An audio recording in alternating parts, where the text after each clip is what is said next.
Laguna for some fun in the snow. Why the husband of missing Chula Vista mother Maya Miliete was back in court today. The virus can be one step ahead of your body. We're hearing from San Diego doctors as another local teenager dies from the flu. A popular Mission Bay parking lot closed for months, and people want to know why. I'm working for you to get answers coming up. Did you know the massive polar bear starts off weighing just about 1 pound? The latest findings in this Earth 8 report. Step, kick, step, kick, step, the glitz, kick, step, the glamour. step, We're on the dance floor with the best legs in America, step, the Rhinestone Grannies. step. CBS 8 News live at 6 starts right now. As we come on the air tonight, a winter storm dumps more than just snow in San Diego County as our coastal areas dealt with high surf today. Good evening and thanks for joining us. I'm Marcella Lee. And I'm Steve Price. In tonight for Carla Chuquetto, there are several advisories all across our county right now. And tonight we have team coverage for you. CBS 8's Alex Cheney in tonight for Carlene, tracking the wind, the rain, the snow, and the high surf. But we begin tonight with CBS 8's Abby Black, who is live up in our mountains with a look at the snow there. Good evening, Abby. So beautiful behind you.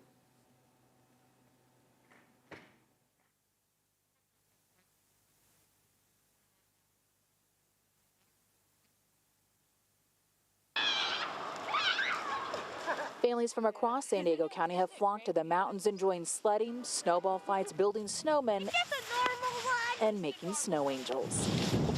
Ronnie Deutschendorf and his family bundled up, packed their snow gear in Rancho Penasquitos, and headed up Sunrise Highway for a snow day. And I also like doing the snow dazzle run too. From Lemon Grove to La Jolla, families are creating winter memories in a region where you can visit both the beach and the snow all in one day. I'll make a snowman. The County Board of Education issued a late start for the Mountain Empire Unified School District today due to hazardous early morning road conditions.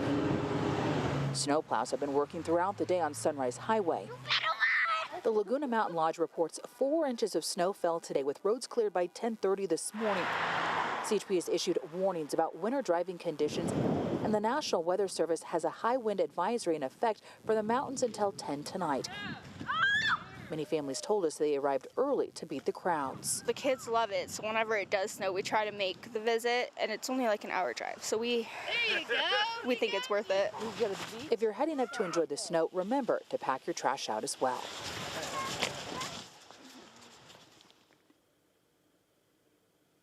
No school closures have been announced yet, but if there are any, we will keep you updated. There could be more expected this week. That's the National Weather Service. They predict that 7 inches of snow will fall around Mount Laguna and as low as 4,000 feet near the Pine Valley area. So if you are headed up to the mountain, be prepared. Remember to bring your chains, know how to put them on before you get here. Pack some warm clothes and also some snacks and food, and check the road conditions. Reporting live at Mount Laguna Lodge, Abby Black, CBS 8.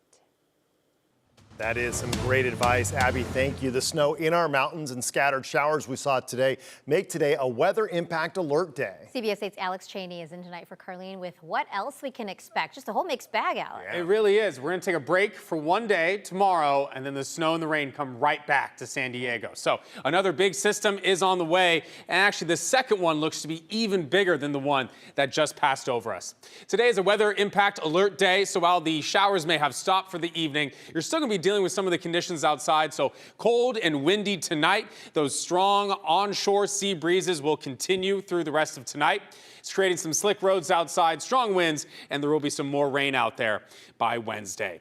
Satellite and radar tonight, kind of a busy afternoon, but now this evening, cloudy and maybe some really light sprinkles out through some of the mountain areas, but that's about it. Temperatures outside, it's cold. We saw Abby all bundled up, and she needs to be. It's currently about 29 degrees atop Mount Laguna. Other spots into the mid-50s with some more breezes tonight. Hey, still to come, I'll talk more about that extra rain and snow that is heading into San Diego in just a few days. That's coming up. All right, Alex, we'll see you then. Remember, for the very latest weather conditions and alerts on the go, you can download our free CBS 8 app from Google Play or the Apple App Store. The County of San Diego is confirming some sad news tonight. Another teenager in our county has died from the flu. They say the 16-year-old girl lived in the inland North County area. They also confirmed she had no underlying health conditions and was not vaccinated. She is the 5th teen in our county to die from the flu this year. And tonight we spoke with doctors about why this flu season is so much worse than last year's. It's called the Respiratory Virus Surveillance Report, and it shows the county's latest influenza numbers. More than 34,000 cases this year and 150 deaths. That's more than double last year's total of 60. This virus just can rip through the body. Dr. John Bradley with Rady Children's Hospital says it could be as simple as someone sneezing near you. And if a large load of virus gets in your system and you're unvaccinated, you could get very sick. The virus can be one step ahead of your body and multiply on your mucous membranes, multiply in your lungs, heart, liver, brain, everywhere before your body can generate the appropriate response to shut down the infection. But if you've been vaccinated, the virus stays on your mucous membranes, reducing your symptoms. According to the county's latest numbers, we've had 5 deaths of people ages 5 to 17, 14 in the 18 to 49 range, 22 ages 50 to 64, and 109 in the 65 plus category. Really take whatever symptoms you have seriously. Dr. Jotu Sandhu with Sharpry Steely says if you feel sick, don't assume it's no big deal. Get tested. If not for yourself, do it for your family members and friends who may have weak immune systems. Because you could be passing it along to somebody else, thinking it's just allergies, and it may affect them differently than it's affecting you. As for why we're seeing a spike in cases this year, Dr. Sandhu isn't surprised. We're back at living our normal lives. You know, all the respiratory diseases are back out there in full swing. And he says vaccination rates are down this year. The county's numbers did show one positive sign. Influenza-related emergency room visits spiked a couple of weeks ago and are now dropping. That said, if you have the following symptoms, get immediate medical attention. When it gets to the point that you're vomiting and have diarrhea and you can't stand up, that's when you go to the hospital. But the most important message, it's never too late to get a flu shot. Tempers flared in Lemon Grove today, where city leaders announced an $8 million grant to help fight the homelessness crisis. But the announcement was overshadowed by people upset over a different topic. The council represents us. Troy Street project. That's up to our council to get back to us, and we are still waiting for the answers. It's been a year. Zero trust. You're not even acknowledging us now. So what are they upset about? Well, those people were voicing opposition to a county plan to build dozens of sleeping cabins on Caltrans property next to the 125 freeway on Troy Street and Sweetwater Road. Now, even though this is a county issue, people are upset that it's just down the street from an elementary school. The community has been asking for over 9 months for the tiny home project to be on the agenda. They refuse to put it on the agenda. There were also people in favor of that project, which led to some yelling back and forth. But all of that overshadowed today's grant funding announcement, which we're told will help some unhoused people living along the 94 corridor get into housing and access the resources they need. A popular parking lot in Mission Bay that was shut down for repairs remains closed tonight, and people are reaching out to us wondering when that lot will reopen. CBS 8's Shannon Handy is working for you and went directly to the city leaders to find an answer.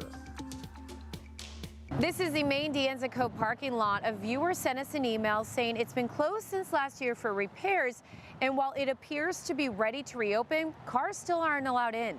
Well, the obvious question is, why has it taken so long and when will it open up? Eric Enroux walks along Mission Bay 2 to 3 times a week. He's been asking those questions for a while now, given the fact his parking lot has been shut down on and off since February of last year. Over the last several months, which probably stretches out to 1 year or more, I've noticed that this parking lot has been surrounded by chain link fence and is unavailable to the public. Eric says the lot was repaved and then painted over, something else he wonders about. For some reason, there's some blue-gray paint. It's a fairly large parking lot. And painting anything that large is an extremely expensive proposition. I saw firsthand the painted pavement and noticed the sign on the fence blocking cars says the changes are part of a De Anza Northeast parking lot improvements project with a budget listed at $2.1 million and an estimated finish date of fall 2024. So I reached out to the city and got some answers. The focus of this project is on repairing and resurfacing the parking lot, as well as applying a special pavement coating called Cool Seal that is intended to reduce the impact on the heat island. In other words, help with heat reduction. That's why it's a different color. The Cool Seal coating is part of a pilot program that, according to a city spokesperson, will, quote, allow city staff to study the application process, constructability, maintenance issues, impacts on asphalt paving, cost and potential sustainability advantages, and assess the viability of using the reflective coating for potential long-term use for future parking lot improvement projects. As for the cost, the overall project is more than what the sign indicates. The city spent just over $3 million, $144,000 of which was for the Cool Seal coating and installation. What about the timeline? The city tells me while the parking lot initially closed in February 2024, it reopened during the summer construction moratorium in late May and closed again in September to allow for completion of the work. It's expected to reopen by the end of the month after crews finish some final items, including striping and minor material defects. The striping is in, the blue-gray paint is on. There's really no reason I can see why they wouldn't continue to keep this chained off. Working for you, Shannon Handy, CBS 8. Finally getting some answers out there. Shannon, thank you. Remember, if there's something you'd like us to look into, email us at workingforyou@cbs8.com. The order just handed down to state workers from Governor Gavin Newsom, that is still ahead. Plus, why the husband of missing Chula Vista mother Maya Miliete was back in court today. And a wolf nursed back to health is released into the wild. We'll have more on its road to recovery when we come back.